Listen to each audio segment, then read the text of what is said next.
Rumah yang mula diduduki sejak 2019 ini mempunyai 4 bilik tidur dan 3 bilik mandi. Kediaman ini mempunyai konsep, susun atur serta tona warna pilihan yang berbeza.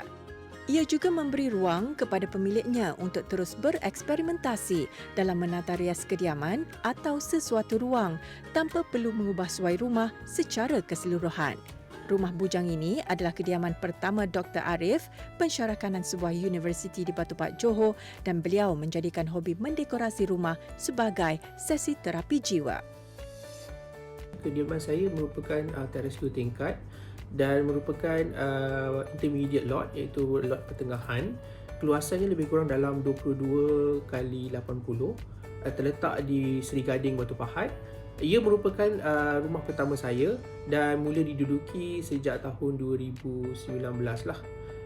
Apa yang menariknya tentang rumah ini adalah dari segi keluasan living room ataupun ruang tamu, begitu juga dengan bilik tidur utama, membuatkan saya begitu tertarik dengan layoutnya, yang mana bila saya suka satu layout kediaman tu, bila kita buka pintu utama tu tidak terus menjurus kepada ruang tamu, so dia ada sedikit space untuk entrance way lah.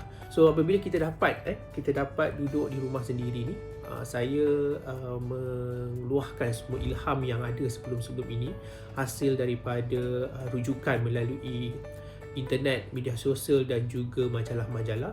Maka daripada situlah saya dapatkan sedikit sebanyak idea. Selain daripada itu juga, saya melihat kepada renovasi. Kalau bagi mereka yang pernah menjalankan renovasi secara sendiri, maksud saya sendiri ini adalah dari segi surveynya, dari segi pemilihan kontraktornya. Kalau kita lihat, pemecahan suatu ruangan itu akan memakan kos yang lebih tinggi berbanding dengan membina ataupun mewujudkan sesuatu ruang. Jadi kalau dilihat layout rumah saya tidak melakukan sebarang renovasi secara memecahkan mana-mana ruang, tetapi saya hanya menambahkan sedikit sahaja. Bagi ini kelangsungan daripada kos tadi lah. Memecah tu ada satu kos yang lain, pembersihan satu lain, pembuangan bahan sisa yang dipecahkan juga merangkumi satu kos yang lain. Jadi kos untuk memecah tu lebih besar lah berbanding dengan membina suatu ruang ataupun mewujudkan suatu ruang. Kalau ditanya tentang konsep rumah, saya tidak mempunyai konsep rumah yang terhad, yang mana tidak tertumpu hanya pada suatu konsep sahaja. Sebab itu kalau kita lihat kepada jenis ataupun apa yang saya dekoratkan, daripada pintu masuk, bermula daripada car porch kepada foyer, kepada entranceway, kepada living room dan sebagainya, boleh lihat lah. Dari segi warna mungkin tak banyak beza, sebab saya lebih berminat dengan warna-warna yang agak lebih gelap. Bukan kerana kita ambil faktor selamat dan sebagainya, tetapi saya suka ambience tersebut. Jadi sebab itu konsep yang saya letakkan dalam hias dalam rumah saya ini tidak tertumpu kepada satu konsep sahaja. So dia akan pelbagai lah, dari segi setiap ruangan tersebut mempunyai susun atur melalui idea saya tersendiri.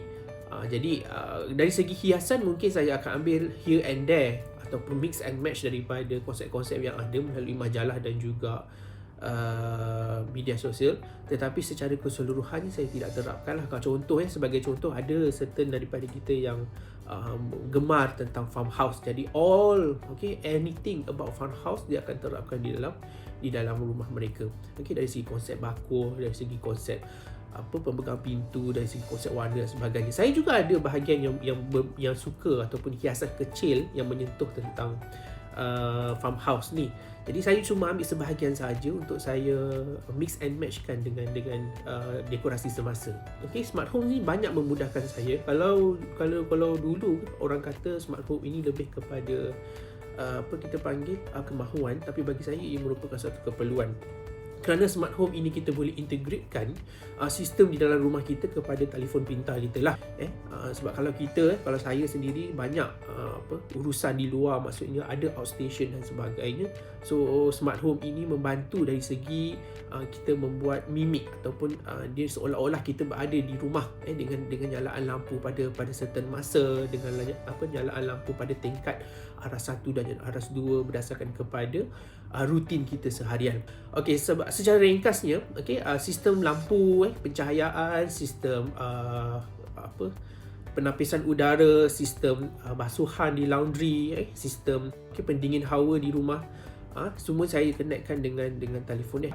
Jadi apalah guna kalau kita guna telefon pintar hanya sekadar menerima panggilan atau sekadar menghantar dan juga menerima mesej sahaja.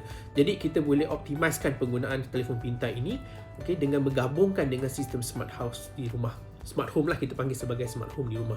Jadi tips-tipsnya adalah tidak semestinya bahan ataupun barang yang kita gunakan itu perlulah mahal untuk mendapatkan ia cantik, tetapi kita perlu bijak dalam menyusun atur sesuatu perkakasan ataupun menyusun atur sesuatu barang perhiasan itu mengikut kepada kreativiti kita.